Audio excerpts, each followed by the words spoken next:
Abrimos una nueva edición de Café Financiero con toda la información necesaria para manejar mejor nuestro dinero. Hoy vamos a hablar de una cobertura que le permite a los automovilistas brindar protección a su familia contra la posibilidad de un accidente con el vehículo. ¿De qué se trata y qué compañías la ofrecen? Vamos también a repasar lo sucedido esta semana en los mercados de capitales con la importante noticia del acuerdo con el Club de París. Vamos también a analizar los principales temas económicos de la semana, hoy con la visita del economista Ricardo López Murphy.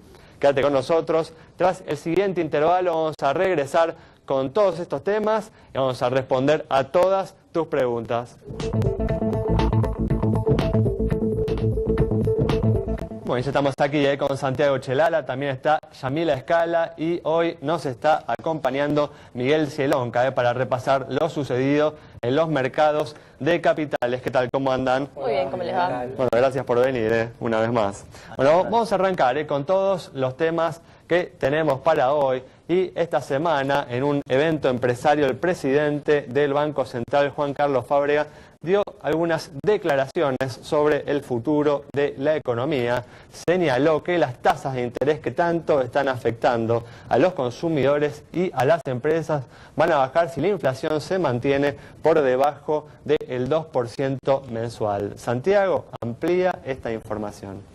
Así es, Ale. Bueno, fue un aliciente para los empresarios que pudieron escuchar al presidente del Banco Central las declaraciones que hizo, que en algún punto fueron bastante conservadoras, porque dijo que después de tanto que se habló de la reforma de la Carta Orgánica del Banco Central y de que el empleo y el crecimiento era la prioridad, bueno, dijo que no, que la política monetaria va a estar en función de la inflación y que las tasas de interés van a bajar cuando la inflación también descienda al menos del 2% mensual, que es la cifra aproximada que se cree que estaría hoy en día. Esto, te decía, bueno, dio un respiro a los empresarios que lo escucharon, porque también se hablaba mucho de ciertas rispideces entre el ministro de Economía y el presidente del Banco Central en torno a la necesidad de bajar las tasas y que no resienta tanto la actividad económica con estas altas tasas de interés. Y bueno, dijo que por ahora se van a mantener en estos niveles hasta tanto, bueno, no baje la inflación. Al mismo tiempo desmintió cualquier tipo de rumor de renuncia. Justamente anticipó que las reservas internacionales finalizarían este año 2014 en torno a los 28.000 millones de dólares. Es decir, que tendrían una suba cercana a los 3.000 millones respecto a los valores del piso que se tocó. Es realmente, bueno, también una noticia muy importante, sobre todo en este panorama después del acuerdo con el Club de París, donde en esta semana el tipo de cambio informal tocó 12,10 y bajó luego sobre el cierre de la semana a 11,40. Todos los ojos, Alejandro, ahora igualmente están puestos en lo que va a decir la Corte Suprema de Justicia de los Estados Unidos, ¿no? Mientras tanto, el presidente del Banco Central ha logrado mantener la paz cambiaria. Sí, interesante, ¿no? Estas declaraciones que brindan al menos un esbozo, ¿no?, de lo que se pretende hacer, algo que no ha sucedido, ¿no?, en los últimos meses, ¿no? Conocer, tener algún indicio de lo que puede suceder en el futuro, ¿no? Así que es bienvenido, siempre lo reclamamos desde aquí, es fundamental que haya cierta certidumbre sobre lo que puede suceder con la economía para poner justamente a esta economía en marcha, ¿no? Sí, Ale, justamente decíamos la necesidad de tener un plan antiinflacionario, ¿no?, que parecía que solamente se estaba atacando en los últimos años con estos controles de precios o precios cuidados o acuerdos de precios. Bueno, ahora también desde el lado monetario de la economía, es decir, desde el Banco Central, parece que la prioridad es justamente controlar la inflación. Bueno, hay que ver cómo se acompaña esto desde el lado fiscal, ¿no? Desde el lado que le corresponde al ministro de Economía, Axel Kicillof. Justamente hay que, como decimos siempre, plantear, ¿no?, un plan integral que incluya no solo cuestiones monetarias, sino también fiscales, y que sean consistentes y puedan generar confianza hacia el futuro, ¿no?, por parte de todos los agentes económicos, que cuando empiezan a tener dudas justamente generan estos movimientos en los mercados, como por ejemplo el que se dio, ¿no?, en las últimas semanas en el mercado paralelo del dólar, donde tuvimos esa mini disparada del dólar. Bueno, vamos a cambiar de tema, vamos a hablar de una cuestión muy importante para todos los automovilistas. Bueno, no todos saben que el seguro para el auto no protege, no cubre, ¿no?, a la familia del conductor del vehículo en caso de accidente, ¿no? Es un tema que no todos saben. Bueno, Yamila nos va a contar cómo podemos resolver esta cuestión. Como siempre, consultando. Hay compañías que lo ofrecen, compañías que no. ¿Cómo lo ofrecen? Bueno, en realidad per se la póliza no lo tiene, pero bueno, incluido un adicional que se cobra o no según la empresa, bueno, uno puede acceder. Lo importante es preguntar cuando uno está averiguando algo tan importante como el seguro para el auto. Aparte de fijarse si cubre el granizo, es importante fijarse situaciones como esta. Obviamente uno no quiere que le pase nada a la familia, pero no está cubierta en la mayoría de los casos, en la mayoría de las empresas. Les vamos a presentar a partir de un informe que hicimos, bueno, qué compañías lo ofrecen, cuáles pagándolo y cuáles incluido y en cuáles viene de manera incluida, ¿no? Entonces arrancamos. Obviamente esto vamos a hablar de distintas sumas aseguradas. Es un seguro de accidentes a pasajeros, un seguro de accidentes personales para el tránsito, para esos familiares primero, segundo y tercer nivel de consanguinidad que circulan con la persona que maneja y tiene un accidente. Bueno, arrancamos entonces con las que tienen incluido esta cobertura y estamos con Federación Patronal. Arrancando, Cooperación también y Sancor lo ofrecen de esta manera. Ya pagando un adicional, pero también ofreciéndonos la posibilidad, se encuentran, bueno, Mapfre también lo tiene incluido, Rivadavia con 20 pesos más por mes y Cooperación 55. Cooperación ya figuraba antes, difiere sí la suma asegurada y hay varios casos. Atención, porque empresas como Mercantil Aldina lo que hacen es ofrecer un adicional, pero que está basado en cualquier accidente o cualquier situación de tránsito que pueda tener una persona mayor de 18 años, eso también se contrata aparte, sale 9 pesos. Información importante, como siempre, cuando uno va tiene que preguntar todo lo que sea necesario, sino también mandarnos a nosotros la consulta y bueno, ir viendo cómo es lo mejor que uno puede contratar dentro de sus posibilidades. Muy bien, comenzamos ahora el repaso de lo sucedido en los mercados de capitales, mercados que recibieron con mucho beneplácito la muy importante noticia del acuerdo, ¿no?, del gobierno con el Club de París. Miguel nos cuenta de qué sucedió en los mercados. Claro, Alejandro, notición de la semana, el acuerdo al que el gobierno argentino llegó con el Club de París después de un impasse de 12 años. Se trata de una deuda de 9.700 millones de dólares, acumulando capital e intereses, que finalmente el gobierno acordó pagar en un plazo de 5 años con una tasa de interés del 3% y con la posibilidad de extender el plazo a 7 años en función de los efectos positivos que en algún momento deberían beneficiar al país en términos de financiación al sector privado. Acá lo importante es que a priori este acuerdo no se espera que genere un efecto inmediato, pero en el mediano plazo sí es muy positivo para el sector privado porque va a mejorar las condiciones de acceso al crédito internacional que tanto el país necesita. En cuanto a lo que es la reacción de los mercados, en el mercado accionario se vio muy bien recibido. Esta semana nuevamente anotamos récords para el Merval, ya está arriba de los 7.700 puntos. Sin embargo, en lo que es el mercado de deuda, la reacción fue positiva, pero más tímida. Y esto tiene que ver con que todavía la atención está puesta en cómo evoluciona el caso de los holdouts. Bueno, vamos a seguir hablando de este tema si tenemos tiempo en el próximo bloque, pero cerramos de esta manera este bloque. Quédense ahí, en instantes estamos con mucha más información para todos ustedes. Bueno, estamos aquí de regreso, vamos a comenzar a responder todas las consultas que nos han enviado y como hacemos siempre, vamos a comenzar con las consultas sobre el estado de las entidades bancarias. Tenemos la consulta de Lorena sobre la situación del Banco Macro.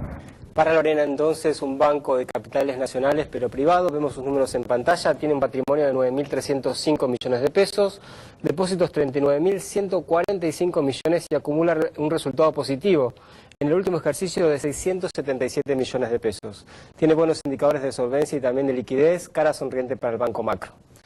Muy bien, y como venimos hablando en forma abundante a lo largo del programa, el gobierno alcanzó un importante acuerdo con el Club de París en los últimos días. Estefanía Daníbali dialogó con la gente sobre este importante acuerdo.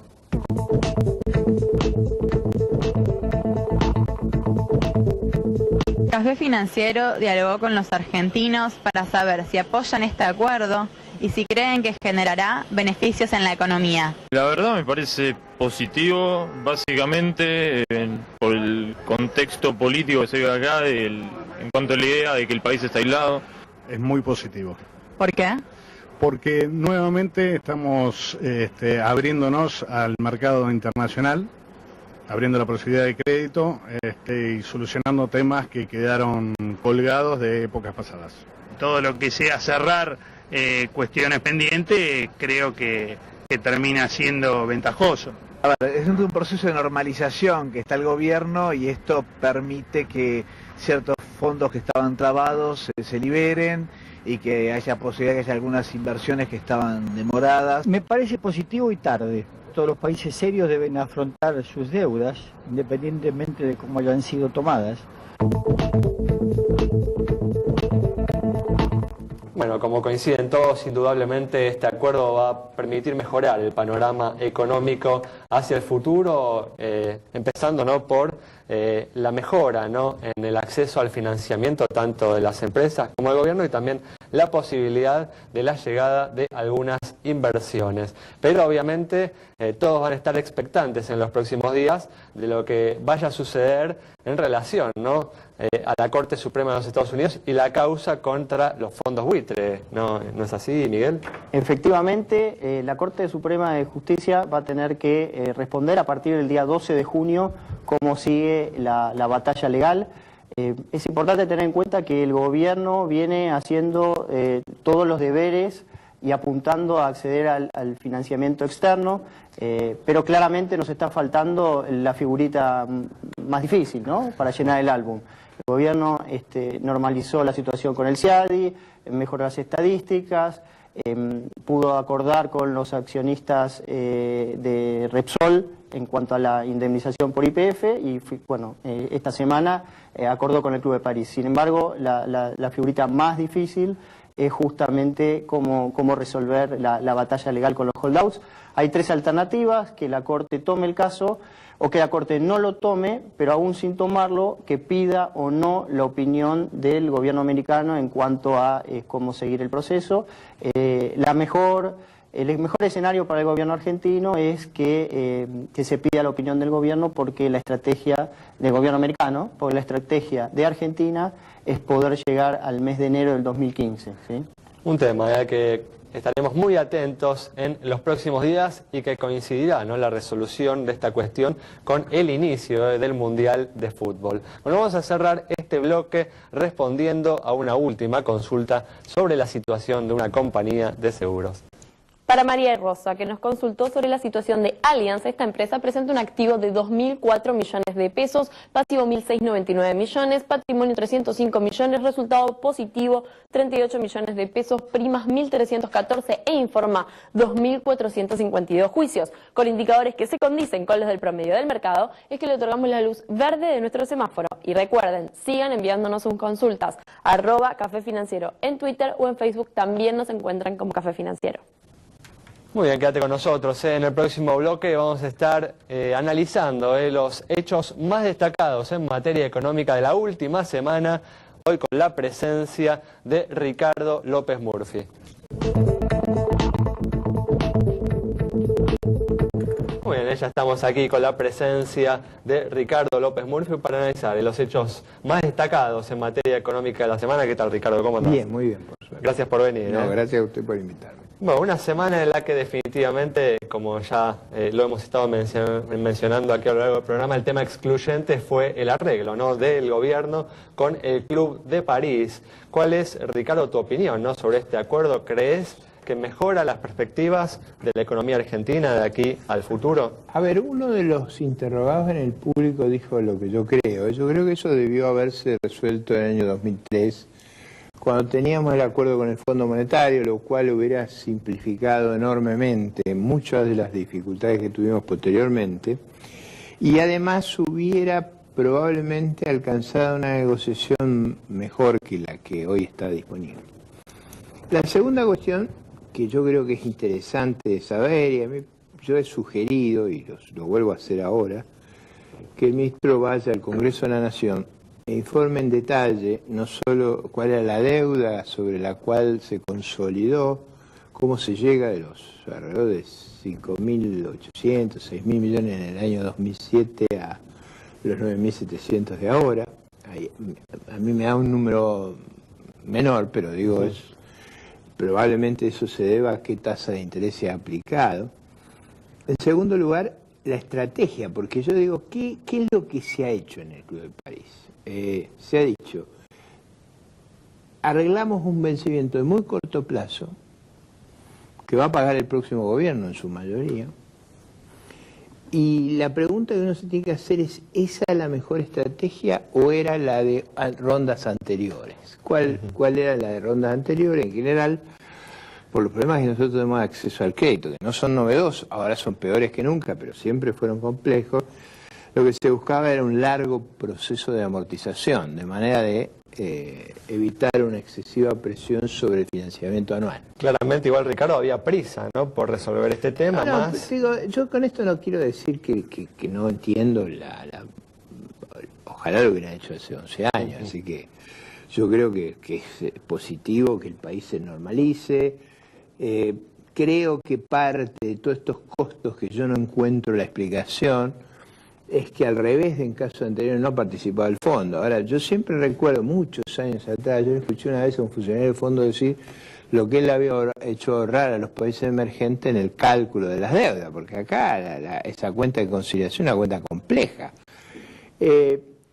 A mí me hubiera gustado más otro esquema, pero el país tiene que ir normalizando las circunstancias y sería muy bueno que este hecho nos induzca a mejorar la relación que tenemos con todos los organismos multilaterales, que nos facilite la negociación con nuestros vecinos y nos permita reingresar al mercado de capitales, porque vamos a tener necesidades muy grandes. Pero quiero hacer una precisión acá que los va a ayudar a ustedes en posteriores preguntas. La precisión es, el país tiene un problema fiscal muy serio.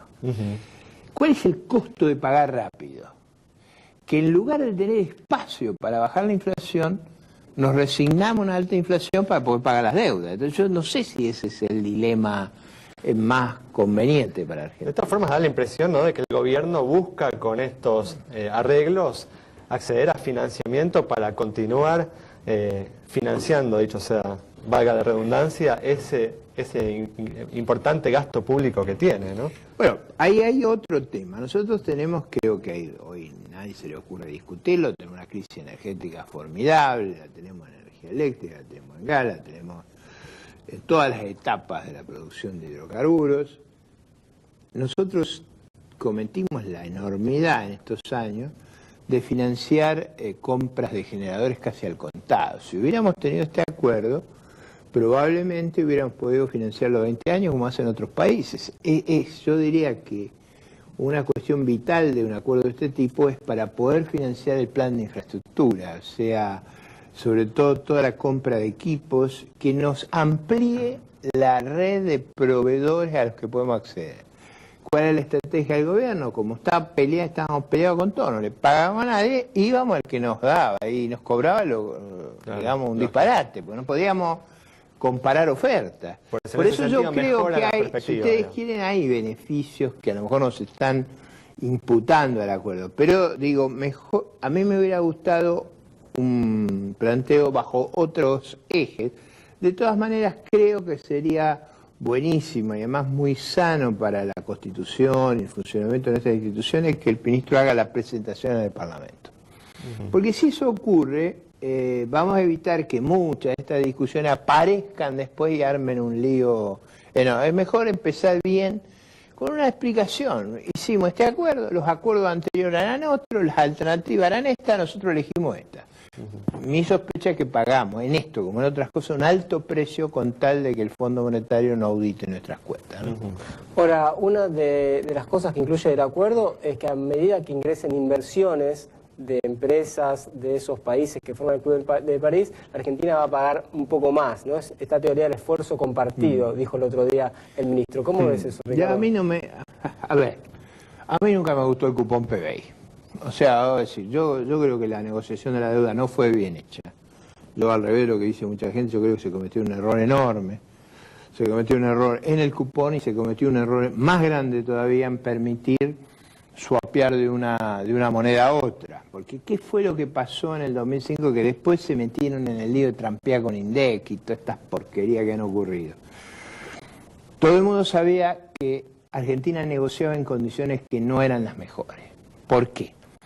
Porque pusimos una tasa de crecimiento que gatillaba siempre el pago del PBI, porque partíamos de un nivel de PBI muy bajo, entonces eso sabíamos todos que daba un número más alto. Lo segundo es que hicieron buena parte de los que tenían bonos, pasaron de moneda en dólares, que era lo que nos convenía, porque el dólar se iba a revaluar, y lo pasaron a peso indexado por el SER. Cuando se dieron cuenta después del cupón y del SER, ¿qué se les habrá ocurrido hacer? Bueno, se les ocurrió trampear con las cuentas de inflación en las cuentas de PBI inexplicable, porque ahí trampeaban en contra nuestro. O sea, es malo trampear, pero lo que yo nunca había visto es trampear en contra nuestro. Eso es una cosa inexplicable. Ahora, este acuerdo definitivamente acerca un poco al gobierno a los mercados, o por lo menos es más amigable respecto a los mercados, pero al mismo tiempo también parecería que es un acuerdo más forzado que por voluntad propia. ¿Eso lo tienen en cuenta los agentes del mercado? Es decir, dicen, bueno, el gobierno hace un acuerdo porque necesita de los dólares y en ese caso la situación, digamos, es más tensa de lo que se cree, o, bueno, dicen, están dando realmente un paso para estar más amigables y se les puede prestar a países como la Argentina. Mire, en general es bueno, recomenzar una tarea de un trato más amistoso. Pero yo diría, nosotros tenemos dos problemas muy serios. Tenemos un problema muy serio en las cuentas externas, las exportaciones van muy mal, tenemos un problema ahí serio, tenemos un problema fiscal serio, y esos dos interactúan entre sí. Tenemos además otro que no se ve hoy, pero que hay que tener en cuenta. La soja, cuando uno mira el futuro, está $100 abajo de lo que está el contado. Entonces tenemos una acumulación de dificultades muy grande. Por eso yo creo que normalizar el acceso al mercado de deuda es muy importante, reconociendo que tenemos una tarea enorme que hacer en las cuentas fiscales y en las cuentas externas. ¿Crees, digamos, que este acuerdo no va a hacer que el gobierno por ahí patee para más adelante la resolución justamente de estos problemas de los que estás hablando? Bueno, la reflexión mía era porque la dimensión, fíjense ustedes, no quiero cargosear porque tal vez al acceder a ese financiamiento... Vamos despacio. El presidente del Banco Central ha dicho que quiere estabilizar las reservas alrededor de 28.000. A mí no me dan esos números. Tenemos un minuto. A mí no me daban esos números. A mí me da que tenemos un agujero fiscal del orden de los 30.000 millones de dólares, 10.000 por emisión monetaria, 10.000 por letra de regulación, 2.500 por la pérdida de reserva, me están faltando 7.500. Yo no veo dónde están eso. Y creo que le están haciendo las cuentas con una proyección de exportaciones que es mucho más alta que la que yo creo que vamos a tener, y lo están haciendo con un nivel de actividad que yo creo que no vamos a tener. La caída en la venta de durables, de automóviles, es fuertísima, porque el apretón monetario produce eso. Entonces, yo creo que esa circunstancia amerita que tratemos de rápidamente mejorar la relación con el mercado, pero amerita también que pongamos blanco sobre negro cuán estrecha y dificultoso es el sendero que vamos a transitar y cuán compleja va a ser la herencia del próximo gobierno. Bueno, Ricardo, muchas gracias. Nos vamos entonces con el análisis de Ricardo López Murphy sobre los importantes desafíos que hay por delante luego de este importante acuerdo que se ha sellado con el Club de París. Nos reencontramos mañana a las 19:30 aquí en Metro.